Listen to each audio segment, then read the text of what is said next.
Welcome to speed news దండోరా. అసెంబ్లీలో Kaleshwaram commission నివేదికను త్వరలో ప్రవేశపెడతామని ముఖ్యమంత్రి రేవంత్ రెడ్డి ప్రకటన చేశారు. అసెంబ్లీలో చర్చించాకే తదుపరి ఏం చేయాలన్న దానిపై నిర్ణయం తీసుకుంటామన్నారు. ఈ నివేదికపై అన్ని పార్టీల అభిప్రాయాలు తీసుకుంటామని, ఇది రాజకీయ పార్టీనో ప్రజా సంఘాలు ఇచ్చిన నివేదిక కాదన్న రేవంత్, అవినీతి కాళేశ్వరం కుప్పకూలిందన్నారు. ప్రజాప్రతినిధులకు నివేదిక ఇస్తామని వెల్లడించారు. కాంగ్రెస్ ప్రభుత్వం నిర్ణయాల కారణంగా ప్రజలు ఇబ్బందులు పడుతున్నారని బీఆర్ఎస్ వర్కింగ్ ప్రెసిడెంట్ కేటీఆర్ అన్నారు. ఇప్పటికే హైడ్రా వంటి దిక్కుమాల నిర్ణయాలతో హైదరాబాద్ బ్రాండ్ ఇమేజ్ ను దెబ్బతీసి తీరని నష్టాన్ని కలిగించారని, ఇప్పుడు హైదరాబాద్ లో ఉచిత తాగునీటి పథకానికి కూడా పాత్రయ్యాలని చూడటం ముఖ్యమంత్రి మూర్ఖత్వానికి పరాకాష్ట అంటూ కేటీఆర్ ఆగ్రహం వ్యక్తం చేశారు. ఈ మేరకు తన ఎక్స్ ఖాతాలో ట్వీట్ చేశారు. మరికొన్ని రోజుల్లో స్వతంత్ర వేడుకలు జరగనున్న నేపథ్యంలో ఎర్రకోటలో తీవ్ర భద్రతా వైఫల్యం బయటపడింది. విధుల్లో ఉన్న భద్రతాధికారులు డమ్మీ బాంబును గుర్తించలేకపోయారు. దీంతో ఉన్నతాధికారులు వారిపై చర్యలు చేపట్టారు. స్వతంత్ర దినోత్సవ కార్యక్రమం నేపథ్యంలో ఎర్రకోటలో స్పెషల్ డ్రిల్ నిర్వహించినట్లు పోలీసులు తెలిపారు.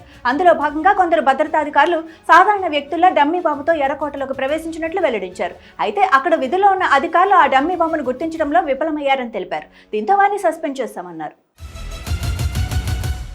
తమిళనాడులో కుల దురహంకార హత్యలు పెరుగుతుండటంపై మద్రాస్ హైకోర్టు విచారం వ్యక్తం చేసింది. రాష్ట్రంలో ఇలాంటి నేరాలకు ముగింపు పలకటం ఎలా అని ప్రశ్నించింది. ఈ ఏడాది మేలో కడలూరు జిల్లాలో జరిగిన ఎస్సీ విద్యార్థి హత్య కేసు విచారణను స్థానిక పోలీసుల నుంచి క్రైమ్ బ్రాంచ్ సిఐడికి బదిలీ చేస్తూ ఉత్తర్వులు జారీ చేసింది. అరసకులి గ్రామానికి చెందిన డిగ్రీ విద్యార్థి ఎం జయసూర్య హత్య రాష్ట్ర వ్యాప్తంగా సంచలనం సృష్టించింది. కర్ణాటకలో ఆర్టీసీ ఉద్యోగులు కార్మికుల నిరవధిక సమ్మె ఆరంభమైంది. ఈ తెల్లవారుజామున 6 గంటల నుంచి బస్సులు స్తంభించగా రాష్ట్ర వ్యాప్తంగా బస్సులు ఏవి కూడా రోడ్డెక్కలేదు. బెంగళూరు సహా రాష్ట్ర వ్యాప్తంగా అన్ని నగరాలు, పట్టణాల్లో బంద్ ప్రభావం కనిపించింది. ప్రయాణికులు, విద్యార్థులు బస్సుల కోసం పడిగాపులు పడుతున్నారు. తమ డిమాండ్ల సాధన కోసం కేఎస్ఆర్టీసీ ఉద్యోగులు కార్మికుల ఐక్య కార్యాచరణ కమిటీ కొంతకాలంగా పోరాడుతోంది. సోమవారం కూడా ముఖ్యమంత్రి సిద్ధరామయ్య, ఉప ముఖ్యమంత్రి డీకే శివకుమార్, రవాణా శాఖ మంత్రి రామలింగారెడ్డితో సమావేశమవ్వగా అవి ఫలించకపోవడంతో దీనితో నిరవధిక సమ్మెకు జేఏసీ పిలుపు నిచ్చింది. సమాజ్వాదీ పార్టీ ఎంపీ జయా బచ్చన్ వర్సెస్ ఢిల్లీ సీఎం రేఖా గుప్తా మధ్య మాటల యుద్ధం సాగుతోంది. రాజ్యసభలో జయా బచ్చన్ మాట్లాడుతూ పహల్గామ్ ఉగ్రదాడికి ప్రతీకారంగా భారత ప్రభుత్వం చేపట్టిన ఆపరేషన్ కు సింధూర్ అని పేరు పెట్టడాన్ని జయా బచ్చన్ తీవ్రంగా తప్పుపట్టారు. మహిళల సింధూరాన్ని కోల్పోయి బాధలో ఉంటే ఆపరేషన్ కు సింధూర్ అని పేరు పెట్టడం ఏంటి అని నిలదీశారు. జయా బచ్చన్ రాజ్యసభలో మాట్లాడిన మాటలకు ఢిల్లీ సీఎం రేఖా గుప్తా కౌంటర్ ఇచ్చారు. ప్రతిపక్ష పార్టీలు దేశ వ్యతిరేక శక్తులకు మద్దతిస్తున్నాయని, దేశాన్ని ప్రేమించడం కంటే పాకిస్తాన్ను ప్రేమిస్తున్నారంటూ ముఖ్యమంత్రి తీవ్రంగా విమర్శించారు. నాగోల్ బండ్లగూడలో రామాలయ పునర్నిర్మాణ పనులను ప్రైవేటు వ్యక్తులు అడ్డుకోవాలని చూస్తే కఠిన చర్యలు తప్పవని ఎమ్మెల్యే దేవిరెడ్డి సుధీర్ రెడ్డి హెచ్చరించారు. ఆలయ పునర్నిర్మాణ పనులు చేపడుతుంటే పక్కనే ఉన్న ఓ ప్రైవేటు వ్యక్తి ఆలయం మధ్యలోంచి దారి వదలాలు అంటూ పలు రకాల ఇబ్బందులు పెడుతున్నాడని ఆలయ కమిటీ సభ్యులు ఎమ్మెల్యే దృష్టికి తీసుకెళ్లారు. వారి విన్నపం మేరకు జీహెచ్ఎంసీ అధికారులతో కలిసి ఆ ప్రాంతాన్ని సందర్శించారు. అందుకు సంబంధించిన పత్రాలను పరిశీలించిన అధికారులు ప్రైవేటు వ్యక్తి వద్ద ఉన్న పత్రాలు నకిలీగా తేల్చి చెప్పారు.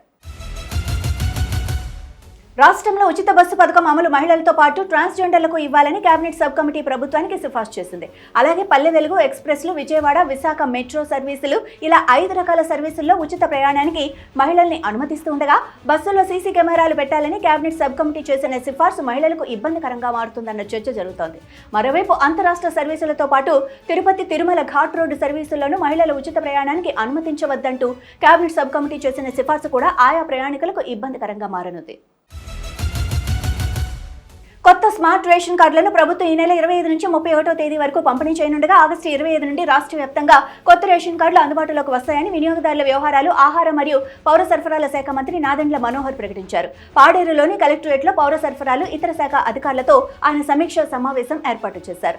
రాష్ట్ర వ్యాప్తంగా 1.46 కోట్ల కొత్త స్మార్ట్ రేషన్ కార్డులు పంపిణీ చేయనున్నట్లు మంత్రి ధృవీకరించారు. ఏటీఎం తరహాలో ఉండే ఈ కార్డులపై ఒకవైపు ప్రభుత్వ అధికార చిహ్నం, మరోవైపు కుటుంబ పెద్ద ఫోటో ఉంటాయన్నారు. ప్రధాని మోడీ ఇటీవల సరికొత్త చరిత్ర సృష్టించగా తాజాగా అమిత్ షా కూడా సరికొత్త రికార్డును నెలకొల్పారు. ఇందిరాగాంధీ తర్వాత అత్యధిక కాలం ప్రధానమంత్రిగా పనిచేసిన రికార్డును మోడీ సొంతం చేసుకోగా తాజాగా అమిత్ షా కూడా ఆగస్టు 5తో సరికొత్త చరిత్ర సృష్టించారు.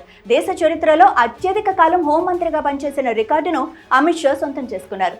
జేపీ అగ్రనేత లాల్ కృష్ణ అద్వానీ రికార్డును ఆగస్టు 5న అమిత్ షా బద్దలుకొట్టారు.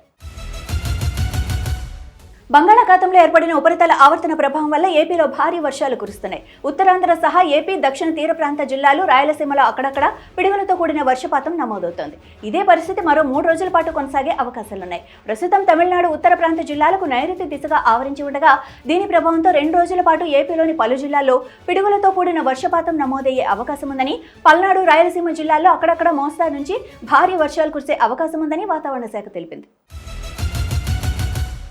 ఆండర్సన్ టెండూల్కర్ ట్రోఫీలో భాగంగా ఓవల్లో ఇంగ్లాండ్తో ముగిసిన 5వ టెస్టులో భారత్ చిరస్మరణీయ విజయం సాధించింది. 6 పరుగుల స్వల్ప తేడాతో గెలుపొందని సంచలన విజయం సాధించింది. 5వ రోజు ఇంగ్లాండ్ విజయానికి 35 పరుగులు అవసరం కాగా భారత్ గెలుపునకు 4 వికెట్లు అవసరమయ్యాయి.